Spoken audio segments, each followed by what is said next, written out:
বন্ধুরা নমস্কার। স্বরচিত কবিতা সত্যি আপন কারা। রায়বাবুর আত্মীয় স্বজন কাছে দূরে কত, কাকার ছেলে মাসির মেয়ে আরো কত শত। সবাই নাকি বড় সড়ো, মস্ত হাই ফাই, বড় বড় চাকুরে সব, কিন্তু সময় নাই।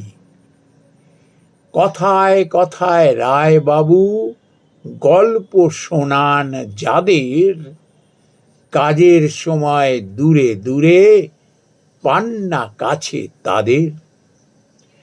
প্রতিবেশী কাছে পিঠে বন্ধু দু চার জন, এরাই এসে পাশে দাঁড়ান, নহে আপনজন। মরণকালে সব বাহনে গেলেন শ্মশানে, কোথায় আত্মীয় কুটুম, কোথায় তাঁর পানে। আমি আমার করে করে জান হলে সারা, আক্কেল হয় তখন সত্যি আপন কারা। নমস্কার বন্ধুরা।